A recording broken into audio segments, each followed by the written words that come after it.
उरमान सिंह जी बरेली से। राधे राधे महाराज जी। महाराज जी, जब अर्जुन जी जैसे संस्कारी भगवान श्री कृष्ण के मित्र धर्मराज के भाई गीता जी को सुनने के बाद वह भी भगवान श्री कृष्ण ने सुनाई हो, फिर भी बिना विराट रूप देखे युद्ध को तैयार नहीं हुए अर्जुन जी, तब साधारण मनुष्य हम जैसे माया से बाहर आए बिना बिना प्रभु की इच्छा जैसे पत्ता भी नहीं हिलता, तो उनके काम क्रोध लोभ मोह ईर्ष्या से कैसे बाहर आ सकते हैं या क्यों बनाए?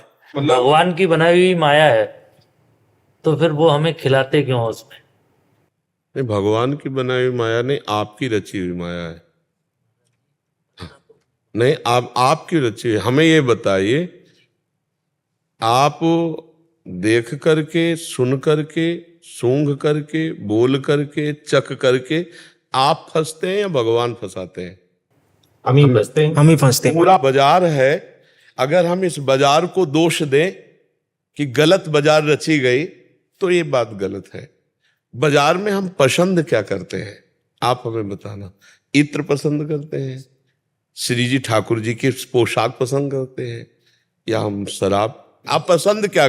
और ठाकुर जी बिहारी जी का चरणामृत, राधा वल्लभ जी का चरणामृत, राधा रमण जी का चरणामृत, उनका दर्शन, सेवा कुंज, निधिवन, आप देखो क्या क्या नहीं है। अच्छा, सब होना चाहिए कि नहीं होना चाहिए, हमें बताओ। पूर्णता में रसोई और घर है तो शौचालय भी जरूरी है। पूरा संसार जरूरी है। अगर प्रकाश जरूरी तो अंधकार भी जरूरी है। आप हमारी बात समझना। भगवान की छाती से धर्म प्रकट हुआ, पीठ से अधर्म प्रकट हुआ। एक शक्ति देवताओं को बढ़ाती है और एक शक्ति भगवान की दैत्यों को बढ़ाती है। धूप भी अच्छी है, छाया भी अच्छी है, गर्मी भी अच्छी है, सर्दी भी अच्छी है। आपको पसंद क्या है? भगवान ने अपना पूरा सृष्टि को संपूर्ण, भगवान पूर्ण है ना, तो उन्होंने पूर्ण रचा है। आप ये नहीं कह सकते कि ये नहीं है। जैसे भगवान के ऊपर नाराज हो कि भगवान अगर ये बनाते ही नहीं तो हम फिसलते क्यों? नहीं भाई, ये ठीक बात नहीं। नहीं, ये बात ठीक नहीं। बात ये है कि हमारी कमजोरी है कि हम फंसे क्यों। हम अपनी माया में फंसे, हमें कोई माया नहीं फंसाए। भगवान तो अपने आप में खेल रहे हो, तो हर चीज का सब चीज। आप कौन है प्रभु? जी, मैं अरमान बरेली से। नहीं तो आप ये शरीर का परिचय बता रहे ला। अरे हम ये पूछ रहे, आप शरीर का परिचय बता रहे ला, बस यही आप फंस गए ला। आप फंस गए। आप हटो, देखो आप कौन है। आप वही ब्रह्म है। ब्रह्मविद ब्रह्म ही भवति। आपसे केवल हम बात कर रहे हैं। ये चीज जो है आप नहीं है। इसके अंदर जो मन बुद्धि चित्त, वो आप नहीं है। आपका स्वभाव नहीं है। आप स्वभाव से परे हैं। अब यही ना जानकर आप फंस गए। अब आपकी पत्नी भी होंगी, आपके पुत्र भी हैं, आपका घर है, आपका परिवार है, आपका है ना, आपका है यार। क्या भगवान को काहे को दोष देते हो? है नहीं? आप विचार करके देखो, है नहीं? अगर भगवान स्त्री न रचते, भगवान पुत्र न रचते, भगवान मकान व्यवस्था घर, अब आप पसंद क्या करते हो? जैसे अब हम पसंद किया बाबागिरी, भगवान के बाद भगवान ने ये दे दिया। आपने पसंद किया गृहस्थ, भगवान ने आपको गृहस्थ दे दिया। भगवान कहाँ फंसाए? आप बताओ, कौन आपको फंसाए? आप ही तो फंसे हो, आप ही फंसे हो। अब हम लोग भगवान को दोष देते हैं। वो पूर्ण है, वो पूर्ण की रचना की है, तो पूर्णता में फिर सब होना चाहिए। अब हमको क्या पसंद है, ये हमें बात देखनी है ना। अब ये थोड़ी, अब जैसे कि जो भगवान ने बनाया है, या सब खाने के लिए तो बनाया है, तो हम तो सब खाएंगे, तो औरों कुछ बनाया है, नरक, वो भी भोगने के लिए बनाया है, तो वो भी भोगना पड़ेगा। नहीं, कैंसर, हार्ट फेल, ये भी तो भगवान ने बनाया है, तो इसकी भी तैयारी रखो। अगर बचना है दुख से, तो फिर सही मार्ग को चयन करना आपको पड़ेगा। अच्छा, भगवान ने जो विराट रूप अर्जुन जी को दिखाया है, वो अर्जुन को पहले से पता है कि हमारे श्री कृष्ण कौन है, लेकिन अर्जुन को निमित्त बना के भगवान ने हमको दिखाया है। सही पूछो तो हमको दिखाया है। अर्जुन जी और भगवान दो नहीं है। नर नारायण बद्रिका आश्रम में एक साथ तप करने वाले दोनों महापुरुष हैं। तो हमें लगता है कि गीता जी, अर्जुन के अंदर मोह पैदा होना और भगवान का गीता जी प्रदान करना, ये हम सबके लिए है। अर्जुन तो भगवत स्वरूप ही है।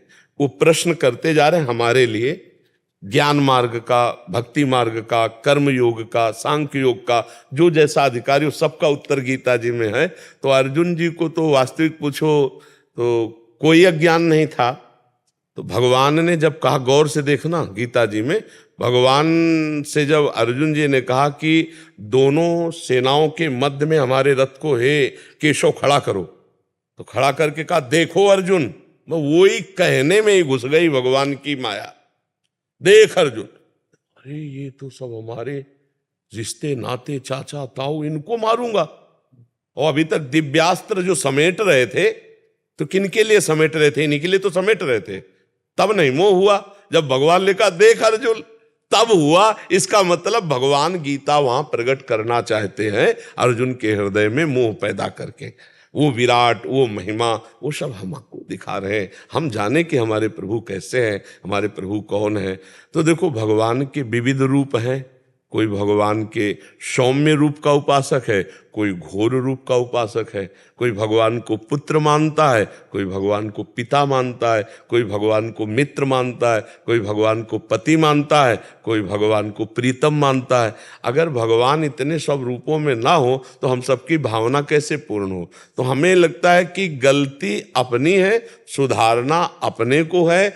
हम भगवान पर व्यर्थ का दोष देते हैं। क्यों भाई, आप बताओ, नहीं तो कहीं आपको लग रहा हो तो हम आपका साथ दें। मुझे ये लग रहा है अर्जुन जी को जब उन्होंने विराट रूप दिखाया उसके बाद वो युद्ध को राजी हुए। नहीं, उसके बाद भी बहुत प्रश्न हुए। आप देखो ना, विराट के बाद बंद हो गया क्या प्रश्न करना? आप देखो ना, विराट स्वरूप भगवान ने दिखाया, उसके बाद सैकड़ों प्रश्न हुए। आप देखो, गीता वहीं से बंद हो गई। अगर आपके अनुसार होता तो गीता वहीं से बंद हो जाती। विराट के बाद तो बहुत ही प्रश्न हुए। भगवान ने बहुत सी विभूतियों का वर्णन किया, बहुत से प्रश्न उत्तर हुए। पाप जो उत्पन्न हुआ उसकी वजह से मैंने ये प्रश्न। पाप हमसे हुआ है ना, भगवान से उत्पन्न हुआ क्या? तो गलती हम अपनी माने, भगवान से भी माने और अपने मन से भी माने कि हम गलत हो गए। देखो, अभी इसके पीछे बैच में हमने कहा था कि जब हमारी 4 बहनें हमारे साथ खेलती होती हैं तो हमारे अंदर पाप बुद्धि नहीं आती है, वो हमारे समान ही हो। लेकिन दूसरी की एक बहन देखकर हमारे अंदर पाप बुद्धि क्यों आ जाती? भाई बहन कैसे खेलते, कभी वो पीट रही, कभी ऐसे लड़ाई हो रही, कभी हंस रहे, कभी खेल रहे, कभी पाप वासना नहीं आती, कुछ नहीं होता, क्योंकि वो मेरी बहन है। वहां कभी काम भाव आता नहीं, और वहीं दूसरे की बहन है। अब इसमें भगवान का दोष है या हमारा दोष है? बात ध्यान देने योग्य बात है। इसमें गलती मेरी होती है जहां हम पाप कर्म करते। भगवान ने आपको पत्नी दी, आप उसमें सीमित हो जाइए। भगवान ने एक सीमा बना दी। मान लो पानी ग्रहण किया, पत्नी दे दी, तो आपके विलासिता के लिए एक सीमा बना दी। एक परिवार के घेरे में आपको धर्म में बांध दिया गया। अब उसके विपरीत आप चलो कि भगवान केवल हमारी स्त्री बनाते और स्त्री बनाते ही नहीं तो पाप ही नहीं होता। तो भगवान ने कानून भी बनाया है, पुलिस भी बनाई, डंडा भी बनाया है, और वकालत भी बनाई, जेल भी बनाई, और नरक भी बनाया, और दुर्गति भी बनाई। तो हमको ये बात ध्यान देनी, लोग जो कहते हैं भगवान की इच्छा के बिना पत्ता नहीं हिलता, नहीं, उस बात पे तुम हो क्या? हमें तुमसे पूछते हैं कि उस स्थिति में हो कि भगवान की इच्छा के बिना पत्ता नहीं हिलता। इस स्थिति में आ जाओ और तुमसे पाप हो जाए तो हमसे बता देना। तुम अहंकार की स्थिति में हो, मैं देखता हूं, मैं सुनता हूं, मैं भोगता हूं, और आप दोष देते हो कि भगवान की इच्छा के बिना पत्ता। जब अपनी इच्छा को भगवान की इच्छा में मिला दी जाती है तो पाप हो ही नहीं सकता, क्योंकि अहंकार से पाप होता है। आप अपनी इच्छा को शास्त्र इच्छा या गुरु की इच्छा में मिला दो, फिर पाप हो जाए तो हमें बताओ। भगवान की इच्छा में मिला दो, फिर पाप हो जाए तो बताओ। हम अपनी इच्छाओं को भगवान की इच्छा में थोप देते हैं। जैसे हमारे मन में आया कि अब ये करें, अब वो गलत हो गया, बोले अगर भगवान की इच्छा ना होती तो ऐसा गलत क्यों होता? नहीं, तुम्हारी इच्छा थी, भगवान की इच्छा नहीं थी। तुम फंसे हो अपनी इच्छा में। अगर जा ही न चाही कबहु कछु, तुम सन सहज सने, तो बसो निरंतर तासुर सो रावण ने जिगे। वो तो बहुत सिद्ध पुरुष है जिसकी कोई इच्छा ही नहीं। हम लोग अभी थोड़ा ज्ञान की धारा में हैं, इसलिए ऐसा सोचते हैं कि हमें देखना है भगवान की इच्छा और अपनी इच्छा, इन दोनों में भेद देखना है। अपनी इच्छा मुझे गलत ले जा रही, भगवान की इच्छा कभी गलत नहीं ले जा सकती। थोड़ा अपनी इच्छा को भगवान की इच्छा में मिला के देखो, फिर आपको कैसा लगता है, कितना आनंद मिलता है।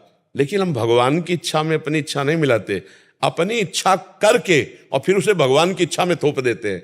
जिसे गोस्वामी तुलसीदास जी ने लिखा है, काल ही कर्म ही ईश्वर ही मिथ्या दोष ले। ये थोड़ा तवज्जो पड़ेगा प्रभु। आपका अहंकार से संचलित शरीर है, और जिस दिन अहंकार भगवान के चरणों में समर्पित हो गया तो आपसे कोई पाप कर्म हो ही नहीं सकता, क्योंकि अहंकार में ही पाप कर्म होते हैं।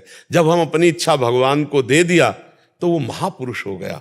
बस इच्छा ही तो बंधन का कारण है, इच्छा ही बंधन। जितने हमसे पाप होते हैं इच्छा के कारण होते हैं, और वो इच्छा शरीर को लेके होती। अगर हम अपने स्वरूप को जान जाएं और अपनी इच्छा प्रभु के चरणों में समर्पित कर दें तो ब्रह्मभूता प्रसन्नात्मा न सोचति न कांक्षत, इच्छा नहीं रह जाएगी। भगवान को जान लिया तो इच्छा ही नहीं रह जाएगी। तो इसलिए नाम जप करते हो आप, कोई नशा करते हो, बस तो धीरे धीरे समझ जाओगे हमारी बात। नाम जप करो और बहुत दूसरी बार मैं यहाँ आया। हाँ, ये भगवान जब कृपा करते हैं ना तब साधु संग मिलता है। हाँ बिल्कुल, बहुत अच्छे से चलो। गृहस्थी में रहते हुए भी बढ़िया साधु हृदय, साधु हृदय, साधु हृदय होता है ना। वेशभूषा में मतलब वेशभूषा है और गलत आचरण हो तो फिर वो ठीक नहीं है। वेशभूषा हो या ना हो, हृदय अच्छा हो तो बढ़िया है। अपने धर्म से चलो, नाम जप करो, और भूखे कभी दरवाजे कोई आ जाए तो खाली मत जाने दो। चाहे एक रोटी दो, चाहे एक वचन ही दे दो। सबसे पहला आदर होता है आए हुए अतिथि का गृहस्थ में सत्कार करना। राधे श्याम, राधे राधे पहला होता है। कोई भी आवे, चाहे भूखा टूटा पागल कोई भी हो, पहला काम तो ये अतिथि सत्कार में मृदु वचन, राधे राधे, आइए बैठिए, जल पीजिए, ये सब फ्री है, इसमें सब कोई कर सकता है। अब इसके बाद वो जैसे कोई मांग करता है, हमारी श्रद्धा नहीं है भी तो हमारी श्रद्धा नहीं, हम नहीं दे तो अपराध नहीं लगे, क्योंकि दो चीज दे चुके, मृदु वचन और जल।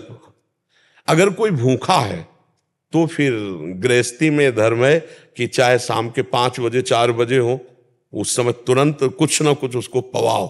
भगवान पता नहीं किस रूप में आए, भले पागल रूप में हो। तो गृहस्थी में अतिथि सत्कार और नाम जप और धर्म पूर्वक पालन तो साधु ही है, गृहस्थ में रहता हुआ भी भगवत प्राप्ति कर लेगा।